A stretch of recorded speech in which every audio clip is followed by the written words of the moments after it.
Chase, what's going on, man? Dude, nothing. I'm excited. It's a good day. Ready to dive into this. Yeah, hell yeah. For everyone watching, Chase currently works at Amazon. Also, when he graduated, got several offers from several companies, not to mention Google as well. I wanted to take a chance today for those of you looking at breaking into tech sales and certainly gunning for top companies, regardless of your background. Really some good insights from the beginning to the end, even just before applying, how you even get yourself attractive to these types of companies, and we'll continue to break it down. Last thing I'd say before I hand it over to you for your background, just for everyone's reference, like we have helped people without degrees get into Amazon.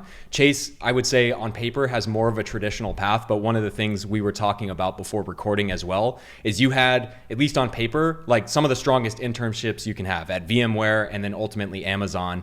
And just for everyone's reference, the reason we wanted to make this podcast is even though he had worked at Amazon, he struggled to get interviews with other companies as well. So like, I just want to emphasize, you may listen to this and think that, hey, I either don't have a degree or like I don't have that great of internships. Like, of course he's getting interviews because he has these internships. That was not the case. And we're going to break down in a ton of detail all the things that you had to do to ultimately get an offer at Amazon. So Chase, man, that was a hopefully super not too long of an intro, but share a little bit about your background. That was great, man. And obviously we'll touch more on that last piece later because that was definitely something I want to talk more about. But yeah, so I, like you said, went the kind of traditional route, came into college as a computer science major, thought I wanted to go the route of, just coding and that whole gist of things, and quickly realized that I wanted to be in more of a customer facing role. And as I'm sure as everyone out there has seen, the buzzword tech sales has just been thrown around everywhere. And I was one of those many people who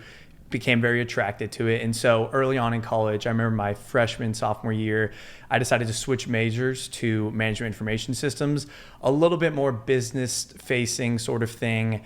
And then obviously we'll go deeper into it. But then I was, fortunate enough to get 2 internships in my college time, both of those actually being in tech sales, which is what kind of led me down the path of, okay, this is what I want to do for a career.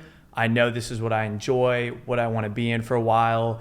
And then, flash forward to now, I'm fortunate enough to have that job at Amazon AWS where I'm currently at, and it's been a pretty good path, and I'm excited to dive deeper into how we got to this point. Yeah, for sure, man. And yeah, so 4-year degree, management information systems. Let's talk about one thing I want to, a lot of college students as well, whether it's a full-time job or an internship, you got an intern as a sophomore, which is like decently rare, especially at a company like VMware. Yeah. So just to note, whether it's an internship or whether it's full-time experience here for maybe that college grad or person that is literally just saying, hey, I took like C++.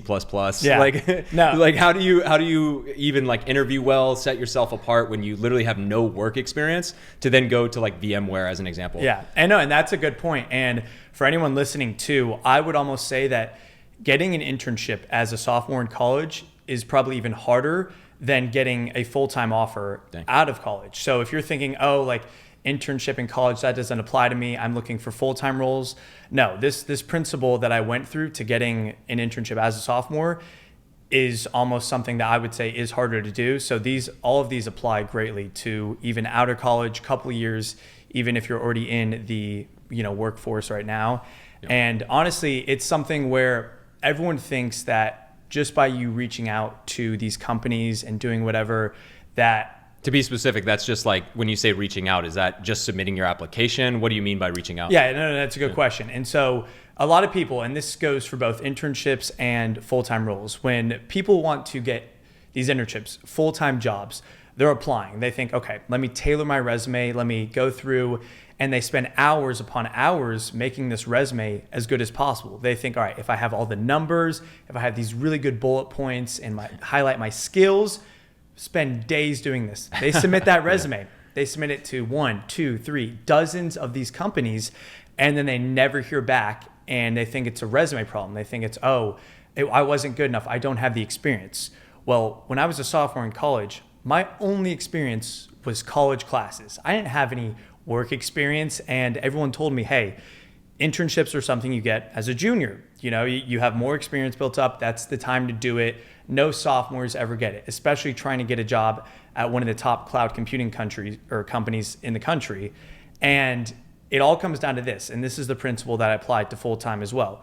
Every time you submit an application, without going through a referral or reaching out to someone in that company, you can consider that application basically dead. The moment you click submit on that website, that application is done. You can think of it as almost lost in the system because you're being shuffled in with thousands of other candidates that are doing the exact same thing. Yeah. And at a granular level, they're not going to interview thousands of people for these roles. They're going to interview a top select few that have credible sources inside of that company that are vouching for them. Yeah. So I knew going into it, okay, if I want to work at a company like VMware that is huge, has a lot of resources, and is a very credible source, I have to try and network my way in. And I know a lot of people, especially if you're applying to jobs, you have a LinkedIn. That's a great place to start. And I almost thought of this as a cold outreach approach, almost like cold calling, where I would go on LinkedIn and you find the job that you want. For instance, I wanted to be an intern as like an SDR intern. I went to VMware and I found every single SDR that I could, and I just shot them a message. Hey, my name is Chase, etc. I'm in this college, I'm this major. And then this is the part where most people kind of get lost. They know to outreach, they know to this, but the biggest thing is if you're on the other end of that message and you have someone reaching out to you, in your mind, you're thinking, why should I respond to this person? Yeah. What is a compelling reason for me to respond to them?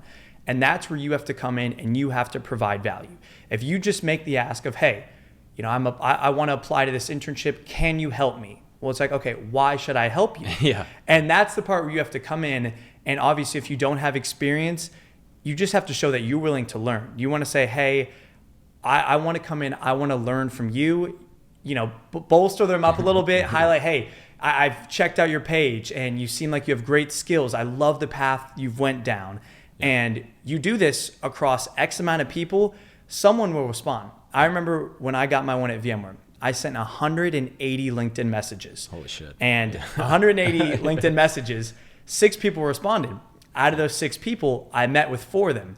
And out of those 4 people, 3 of them vouched to give me an offer to get into the company. Dang. Flash forward, 10 interns across the whole United States, and I'm the only one that is a sophomore. Yeah. And, that just goes to show like, hey, and this applies to full-time as well. Yeah. I mean, I know I'm talking a lot. So I was going to say, I just want to highlight too, for those of you on a college career path, like I studied engineering as well. Yeah. Same exact thing. Like it was funny. I did get a co-op as a sophomore, but there was almost this like iron curtain of like, you get a lower tier internship as a sophomore. So then you can try and go for like a borderline FANG type of company as a junior. And so I just want to reemphasize like, this is what it takes, folks, in terms of like messaging. And that's the other thing I appreciate you spelling out is so many people think like, okay, I got to message the SDR at the company because Chase said so. But then they're like, they try and like sell themselves in like a 3-paragraph message versus like trying to set it up. So many nuggets I'm sure we'll break down with also the Amazon process. Yeah. But whether you're going for an internship or full-time, that's like incredible advice, I think, like not to be glossed over. I want to transition too. So aside from the internship ins and outs, you have that kind of sticker on the resume. You're starting to go into your junior year. You ultimately do land at AWS. Maybe if there's anything different about those processes or like, was it the same process, messaging a bunch of people? Just curious if there's any quick nuances to call out there. Yeah. And honestly, it was, to my surprise, and we'll touch on this after for full-time, but I thought, okay, as a sophomore, I have VMware on my resume. Surely I should be able to go and get an internship, no problem, at any company. Let me just throw my application out there. Yeah. And to my surprise, it wasn't that easy. Obviously, there's thousands of other students wanting to do the same thing, especially at a company like AWS, probably the biggest cloud computing company in the world with thousands and thousands of employees. I had to make myself stand apart. And so people said, hey, Chase, you had that VMware internship. You should be fine. Apply. You'll get any job you want. And no, I did the exact same process where I messaged 150, 200 people at Amazon to make sure before I even thought about submitting an application, I had someone on the inside vouching for me. Yeah. And it just takes that little bit of extra work that you really have to want it. And if you do those extra steps, tenfold, it will return. And obviously, that's kind of how I landed the same thing at another internship. So the process was very much the same in terms of getting there. Yeah, and I think like also calling out like for a lot of people that may be like scared of messaging, if you're going for like managers or VPs, like maybe that's a different conversation. But I also think like there's a lot of like, at least in my experience, a lot of people who either get these internships or full-time jobs as SDRs, they went through it themselves like within a year or two at most, and they're also very excited to be there usually and like are willing to help people who just aren't like a dipshit, like excuse the language, but it's like, yeah, they're getting pinged and they don't like, you interned at VMware, now you're trying to break into Amazon. It's like the credibility compounds over time. And that's quite frankly the path we've seen with people that don't have degrees. Get your foot in the door and get 6 to 12 months of experience as an SDR at a different company. And we've had people from, at least 2 that come to mind, from like Zoom Info and Outreach, make that jump to AWS because they were willing to do the work to not only outreach, but also if they weren't in a position to get it right away, again, they went to a VMware, great company, but now they're that much more attractive. But again, to your point, that's not just enough. I don't want people to watch this and think like, oh, of course he got it because he had an internship at VMware. And maybe that's where this goes now. So you have a solid AWS internship. You've got VMware and AWS on your resume. I would love for people on the outside looking in to really learn about, you mentioned, I think you applied to Microsoft and you're thinking like, yeah, of course they're going to reach out. I worked at AWS VMware. Yeah. What were some of those struggles that you experienced looking to go to full-time, even with what I would say is like probably a top 1 to 3% resume for a college student coming up and graduating? Yeah, no, and you brought up a great point, and I just wanted everyone out there to realize too, like, trust me, I thought by having 2 internships in college at some of the 2 biggest cloud computing companies out there, I should have no problem getting job offers at anywhere I wanted. And that's where I kind of hit the wall, and where I think this might resonate with a lot of you as well is I thought, yeah, I have this AWS on my resume. I have this VMware. I am easily in the top 1% of resumes for people coming out of college looking to get an SDR job. And this is when I kind of didn't do the things I always taught myself to do with the outreach, finding someone on the inside.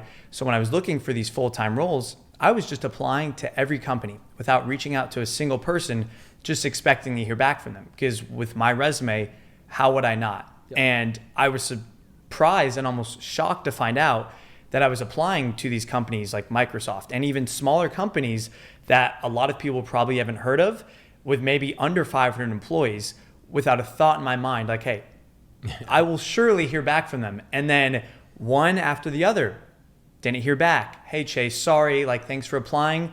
We're not moving forward in the process. Thanks for applying. Better luck next time. And I got so many of those emails, and I really couldn't figure out why. I have arguably one of the greatest resumes that a college student could have, yet I'm not getting even interviews. And I think that's where a lot of people struggle now is you're applying to so many places, you're just not getting the interviews. And it's frustrating because you're submitting all of these applications and you just want that one interview. You want the chance to prove yourself. And I think that's when it really clicked for me again.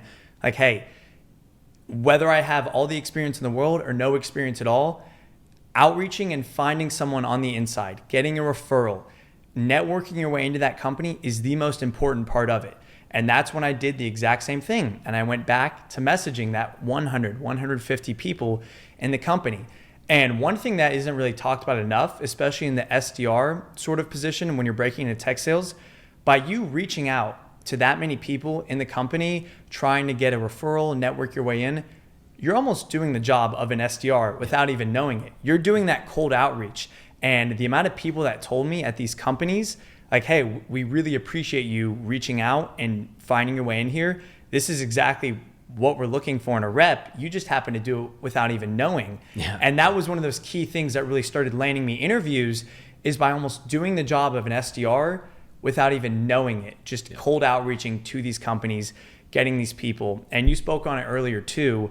A lot of these people went through the same process. I know the people that were SDRs, they were reaching out, doing the same thing. They're excited to talk to you. You just have to, find the right people. So yeah. I was going to say too, I want to highlight a couple things there as well that were really great is, and also through my own experience, right? Like I did end up breaking into like a Fortune 1000 company as an engineer. And to this mindset, I think that I want to highlight of like, I just need the interview. Yeah. I just need to get the interview and I can prove myself. And I think so many people fantasize an AWS, a Google, a MongoDB, and all these other places that you ultimately got offers from, where they're like, if I could just get that interview, I could show them how much I've researched about the company, how excited I am to work there. And like, to be quite frank, like that's a little bit besides the point. And I don't want to get too abstract. And like, honestly, if you're that desperate and like eager to get there, that's going to show, versus like someone like yourself who has kind of learned the game, is actually doing the job and has multiple offers and leverage come time to get, like, you're not like laser focused on I have to work at Amazon. You're getting multiple offers. So one, personally, you're good. But two, now Amazon is going to pick up on that. And all these great companies are going to pick up on the fact that, wow, this guy's a hustler. He's getting multiple offers. He knows the game. He's doing the job himself before he even gets there. So lots of great stuff. And I want to transition that now to the interviews you actually got going into looking for full-time work. You got, just again, an offer from Google, offer from Amazon, some other great offers and final round interviews as well. Maybe give everyone an idea of, you mentioned your experience trying to break into 500-person companies versus a FANG. What were some of the differences between maybe a smaller startup or hyper growth company versus like the biggest companies in the world, Google and Amazon, et cetera? Yeah, and I really think that's a great question. I think it comes down to when you're doing these kind of smaller companies too, a lot of these companies, when they're smaller and they have less employees, you're going to be meeting with a lot higher up people in those companies. You're going to be meeting with maybe the VP of sales at some of these that I interviewed with. And you have to come to the table a lot more prepared for these smaller companies. And most people think, oh, if I just go for a smaller company, the interviews will be easier. Like, it's not going to be as much pressure. But no, that's not really the case. They put a lot of high value on, you know, a smaller, tight-knit company. They want to make sure they are hiring the right people. And so you have to come prepared differently. But in terms of the bigger companies, I know everyone wants to work at the fancy, flashy names. And at companies like that, it really comes down to being a culture fit. That's what all these companies want to see, is that you are a fit. And people think you have to know a lot about the product, a lot about how they sell, but they really want to know, okay, how are you as a person? How are you as a seller? Are you going to fit? Because learning the product, that comes with time. Learning how to sell it, that comes with time. But what doesn't come with time is, okay, is this person a genuine person that we want to hire, someone that we can develop, someone that wants to be here for a long time? And so when going through these interview processes, it really comes down to how you can storytell. And I think that is the biggest market, both big and small companies. It all comes down to how well you can articulate yourself and tell stories revolving yourself.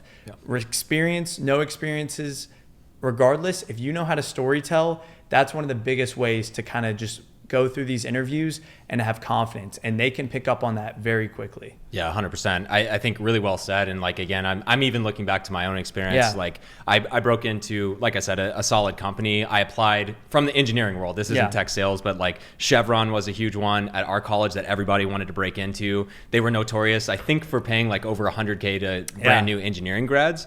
And I think to the point of like an Amazon or Google, so many people get laser focused and they're like, I want to work at the best company in the world. I want to learn from the best. And it's like, hey, we get that. That's what 10,000 people we just talked to that want to break in are also thinking as well. So I think it's like that next layer of like you know, to some extent being like a human being, being more relatable, having actually done things and have cool stories about your background, what you learned and how you've progressed is more important than saying like, this is the best company in the world. I want to learn from the best. Like, I know all these things about Amazon. Those are kind of like notes after the effect. And I think, I'm sure we could spend hours talking about the actual ins and outs of the interview, but I can tell that's a way you stood out because, again, you have stories, you have things you've done, you have things you've learned, not just like so happy to even just be there and have a chance in the first place. I think that really stood out. I'd love to maybe probe into as well. We can get as deeper or not as you want into the actual interview process, but maybe if you had any particular failures, if there's any interviews that you look back on and you're like, God, that sucked. I don't know, any like big mistakes aside from the not messaging people that we've talked about. Yeah. And I think it's one of those things that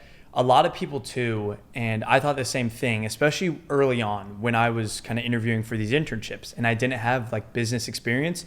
I know a lot of people who are coming out of college, you're worried if you don't have a huge internship or if you're trying to transition to a job and you might not have had a tech sales job before, you're worried in these interviews, the stories you tell, you're not going to be able to relate them to actual real world examples. Yep. And I think that was one of the biggest things I messed up in some of my interviews is I would try and so heavily focus on relating my stories and my experiences to the tech sales world or trying to find it very business oriented when no, you don't have to have any experience to be able to tell a good story. Some of the best questions that I got asked or that I received really good feedback on were me telling a story about how I was in my neighborhood, solving a problem of, people walking a dog and I had to think on the fly. I've heard stories of so many people in interviews that they just know how to market themselves in everyday examples. I can promise you that if you just expand your scope out of the classroom setting, out of the business setting, out of what you think they care about in an interview and just bring it out to a realistic, holistic, real world example, there are so many experiences in your everyday life you could turn into a great question and really good answers. And I think that's the thing that people get lost on is they think, okay, I might not have the work experience for this job, but it's no. If you just have life experience and you know how to market that to fit that job description, that's what sets you apart. Yep. People come in here and they flash, oh, I hit 100% of quota or I sold X amount of things. And they start throwing all these numbers. Yeah. It's like, okay, but you worked at Ross? Yeah. Like at the mall? I converted 200 transactions last week at McDonald's as the cashier. People come in here with all that stuff. But the person that comes in here and gives a story that they've never heard about, doing something crazy. That's the stuff that makes you stand out. That's the thing where the hiring manager is going to leave that interview and think, wow, that person stood out. That's something I've never heard before. Yeah. And I was just going to say too, I don't want to trivialize, I worked at Chipotle in college. I worked in fast food and food in general for 7 years in high school and college. So I'm not shitting on those jobs. I was at Chick-fil-A. That was my starting point was Chick-fil-A, tried and true. But to this point, it's I think it's the difference between, I actually remember one of my first sales interviews, I ended up taking a different job, but I actually bonded, and this is a very strong company. I bonded with the manager over joking, but also being serious about how my team at Chipotle, we opened the Chipotle at Auburn University and we were the fastest crew in the Southeast, and that was measurable. Yeah. And it was funny because I had that stat there, but I could tell when he looked at it, he was like, okay, and took it serious. It's that's cool, but also it then evolved beyond hey, you don't have to bullshit me any further than that and act like you changed the trajectory of Chipotle's stock price, you know? But it was a fun point, but it has its limits, right? So I think that's a really good one as well, just calling out there are valuable experiences that one, you're probably are too afraid to actually talk about in the first place, or conversely, you're quite literally and very clearly bullshitting of making it sound like you changed the world and mapping a simple experience that otherwise would be a great conversation. Yeah. Now you're trying to force fit it into this thing and it's awkward for everyone involved. And on that note, whether it's the dog walking, I think example you gave or something else, not putting you on the spot here, but if there's a story like that comes to mind, I would love to have you just expand upon that to give everyone reference as well. What's a non-work related or perfect story from a business tech sales perspective that you used in interviews that worked well? Yeah, no, that's a great question. And honestly, this was something I would use across interviews because a lot of the questions revolve around asking you about your experiences, your strengths and your weakness. And I remember one thing, and I'm sure this will probably resonate with people because one of the biggest things people get asked is, hey, what's a weakness or what's something you're not good at? And everyone always thinks you need to relate it to a work experience or a business experience. And I remember the answer I always gave was I came out and I would say, whenever I was in a public setting talking with people, I remember this one time I was at a Christmas party and, I was hanging out with a couple people and I realized when we were in a group setting, I just met these people and I thought the conversation was going great with everyone. We were talking and I slowly realized I was the one doing most of the talking. I thought I was asking questions here and there, but I was talking a lot about, oh, I had, this job. Oh, I did this last weekend, did this, the other thing. And after that 10 minutes of us having that conversation was up, I walked away and I realized I didn't know a single thing about these other people. And I realized right then and there, okay, I wasn't doing a very good job listening. These people probably thought after we had this conversation that, I wasn't really interested in them. I didn't know anything about them. And I think that was one of those biggest one of the biggest pivot points for me was realizing, okay, I needed to get better about active listening, one of the greatest skills in the sales game. Yet I took that story of me being at a Christmas party and related it to the job of like, okay, this is, something we use every single day. And I remember one of the people interviewing me said, okay, that's pretty interesting. So how have you changed that now? And it's one of those things where you just relate it back to a real world setting. And I don't know, I think there's so many examples of just being able to take your daily life and, talking through it. I have plenty more too, but we don't have to go too deep into that. No, great example, man. I think, it's like, whether it's the soft skills or just some other angle. And like, what a great example in terms of how you can get away from the interview of just like one thing I want to stress, and feel free to add nuance if there's anything I'm oversimplifying, but especially at these big companies, it's not to trivialize you and your skills as a person, but after a while, like these people do hundreds, if not thousands of interviews. They're really not like excited all the time to come in and say, welcome to the Amazon interview. Our first question for you, Chase, is X, Y, and Z. And so if you shake it up with a story that isn't about business, right? Or for instance, like, let me paint the opposite picture of our last example where you're trying to force fit something and they can smell that bullshit a mile away. They're going to spend the next 5 to 7 minutes asking you follow-up questions about that to try and like disqualify you. Versus if you have a fun conversation like this, now it takes their mind off of the thing that they've done 1,000 times already. It's a little bit off script. They're finally like, oh, this is fun, like interesting guy. Yeah. Now I can have more of a conversation. And again, you can go too far the wrong way. Like if you don't actually have any hard results or like any type of skill set, like that's not the message here. You can't like bullshit your way all the way to an offer at Amazon and Google. But really great example. And maybe I'd leave it wide open. We can talk about really as much. I don't know. We can just keep going. We're pretty caffeinated. But the like what are other, in your example of looking at your peers who maybe tried to go for similar jobs, didn't get it, or just in general mistakes that you see? I know you have a lot of people reaching out to you on TikTok as well. What are some of the biggest mistakes people are making when it comes to like trying to break into any company, or if you want to focus specifically on an Amazon or Google, what comes to mind? Yeah. And just to touch on your last point too, and I think you brought it up great, and I want to talk like a second more about it, because bringing these interview approaches, like that story I just told, you said people aren't always excited to come into these interviews, and you couldn't have been more true. When you go into these interviews, they're asking the same questions, doing the same thing. So bringing in a story or something like that, like when I threw out the Christmas party thing, I'm my interviewer, because Christmas was coming up in like a week or two, she was, oh my gosh, that's so cool. I'm actually going to this party.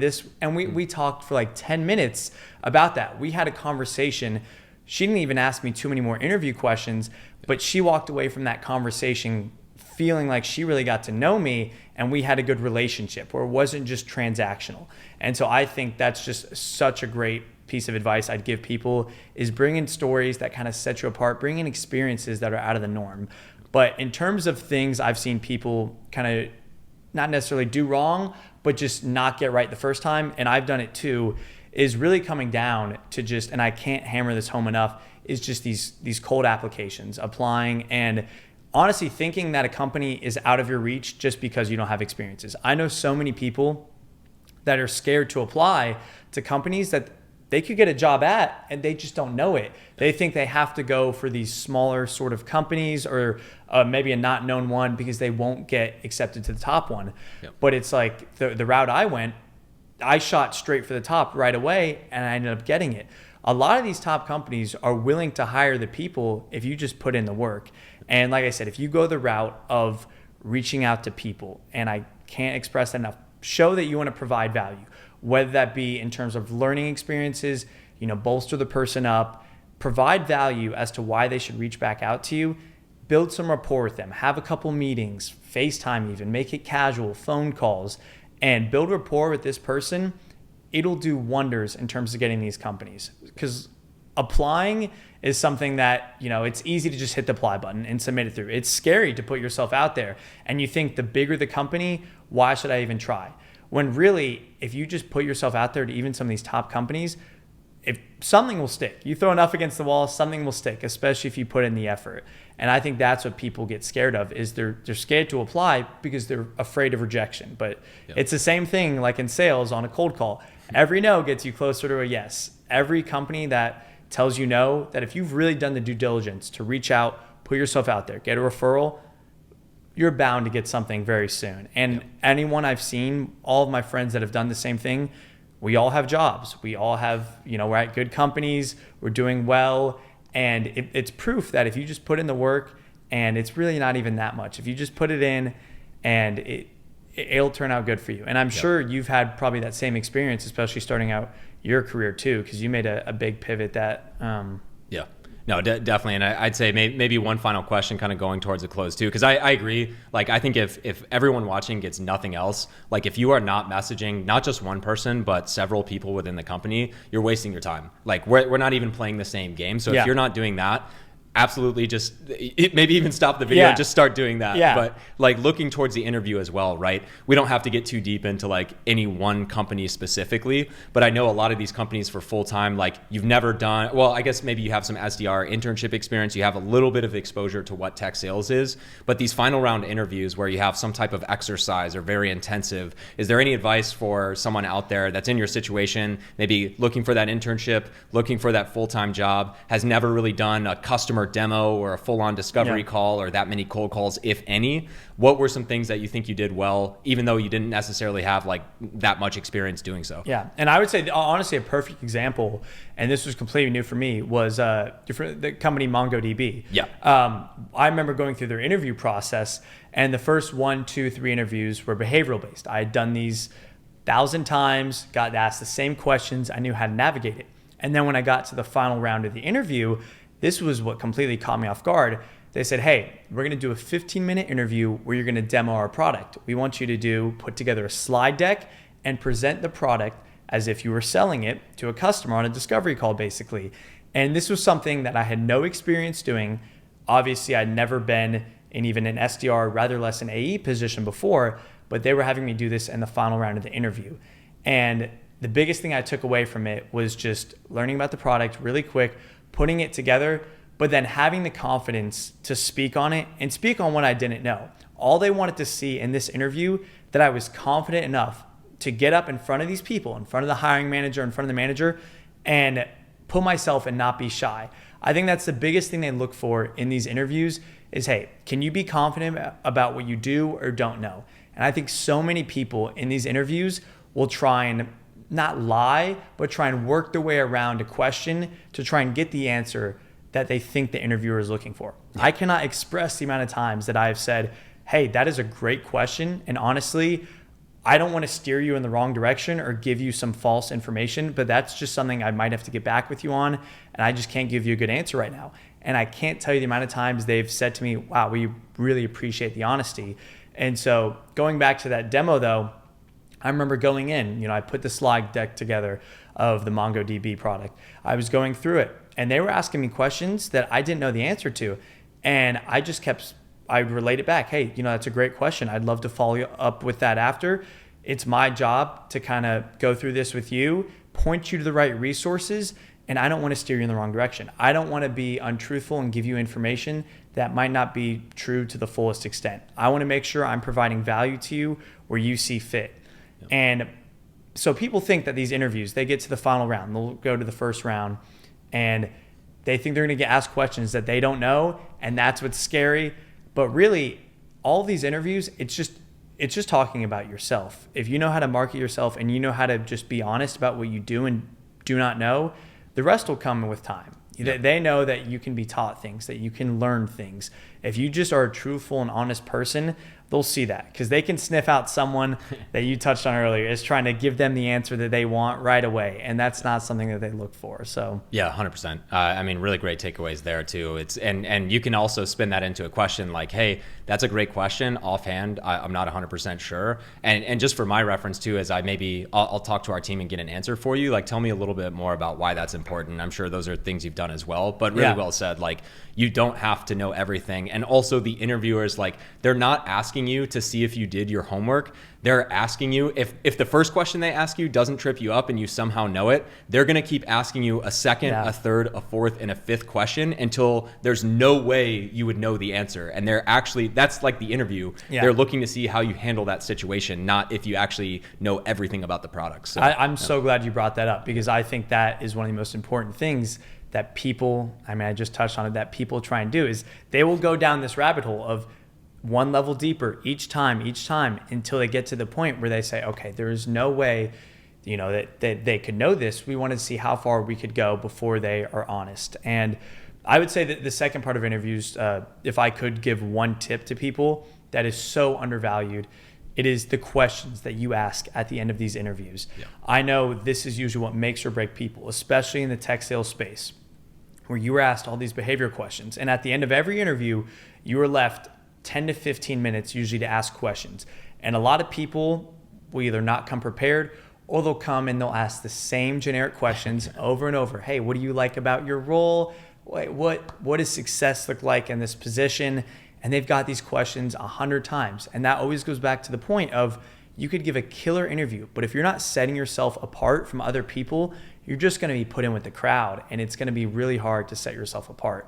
Yeah. So I think asking really good questions, and I have some examples too if we need to go through them, but I think asking really good questions at the end of the interview is probably one of the biggest things that I've seen propel myself to getting these offers at these companies. Yeah, maybe just an example there of like one question, because I'm sure that would be an entire episode in of itself. And I can think of one that comes to the top of my mind, and I will say that every time I've asked this question, after the interview has been over, every single time I've asked this question, the hiring manager has said to me, I have never been asked that question before in my life.